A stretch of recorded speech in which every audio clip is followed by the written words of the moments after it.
Hey, how is it going, everybody? Welcome to the YouTube channel of Petroleum from Scratch. I am Jayesh Char, and this is Petroleum Data Analytics and Machine Learning playlist. So in our previous video, we discussed about how to read the data from a CSV file.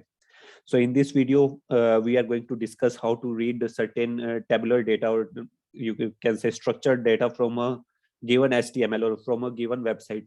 For example, in some scenarios, there comes a scene in which we have to fetch the data from website link, from a given website link.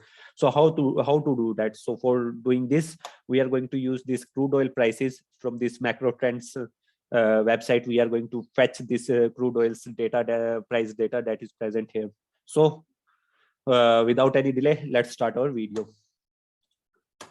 So first of all, our first step is going to be the same, importing pandas as PD. And after that, as we have to read the CSV, not CSV, we have to read the HTML. So we are going to use read HTML that is present here. And inside that, I have to provide this link, HTML link of the website that I want to read. So the tabular data need to be present in the your HTML link, otherwise it is going to throw me an error.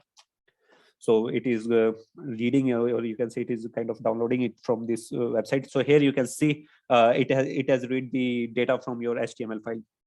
So first of all, let us save this in a variable. Then we are going to talk about its type, that what is happening here, because if you can see here, it is not a normal data frame or something. It is kind of a list. So let's store it in a variable name as, and hit our shift and enter. Okay. So if I'm going to call as, here we can see our data. So why it is happening? What is the cause of this happening of this structure?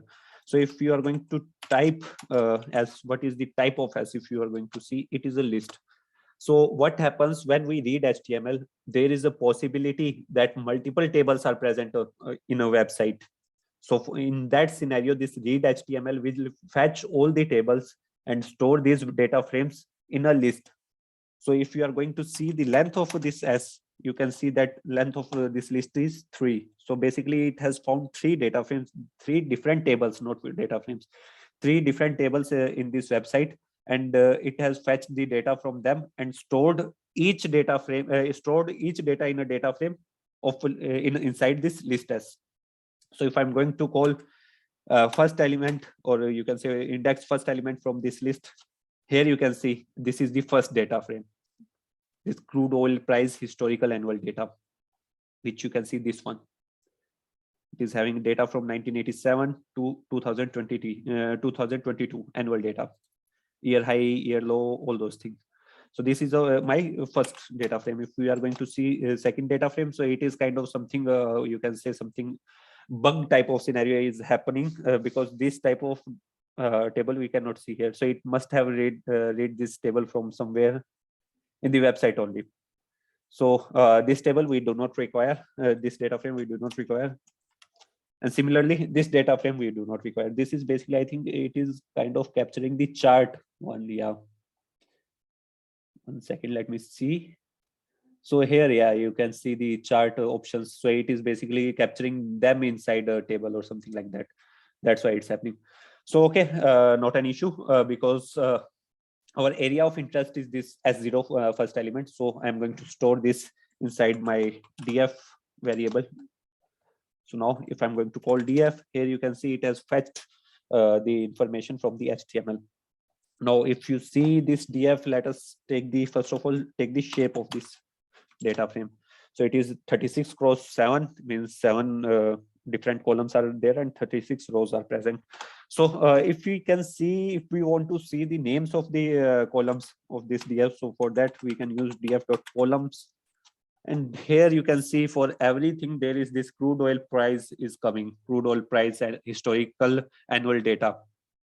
So basically this is coming in front of every name of this column. So I think we need to get rid of this, because in my data frame I just want year average closing price, year open, and all those things.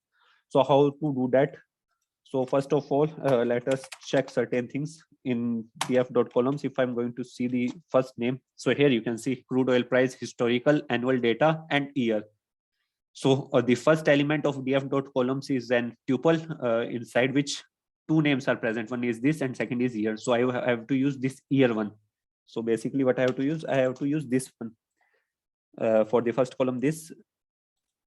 For this second column, I have to use average closing price. For the third column, I have to use year open. So what I'm going to do, let us make an empty list of name. Okay, and one second.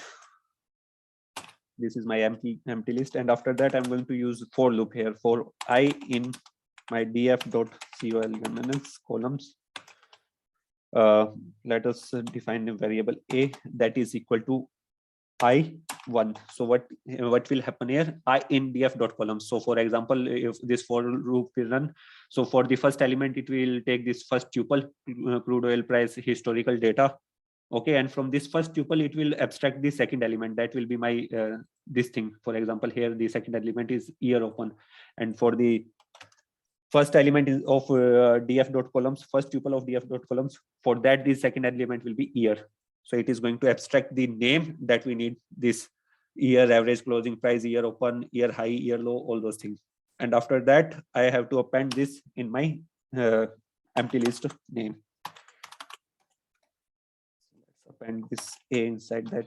Okay, now if I'm going to see the name here, these are the names. So these names I want, these are the names that I want for my columns in my data frame dfs. So how to rename rename this name of columns? So basically I'm going to directly use df dot columns, and that will be equal to my name list. So now when I'm going to call this df, here you can see the name has been changed. Now we have fetched the data from this website, and after that we have also kind of done certain manipulation here in the name and all those things. Now we can use this data for further processes. For example, I have fetched a million of data records from certain website, or you can say anything, and I want to train a model that can predict or that can forecast the crude price. So I can use this data and train the model. So that's all for this lecture, guys. In this, we have seen how to fetch data from some HTML link or from some website, and after that we also kind of take a hint of certain data manipulation. It is not a deep data manipulation, but yeah, kind of example.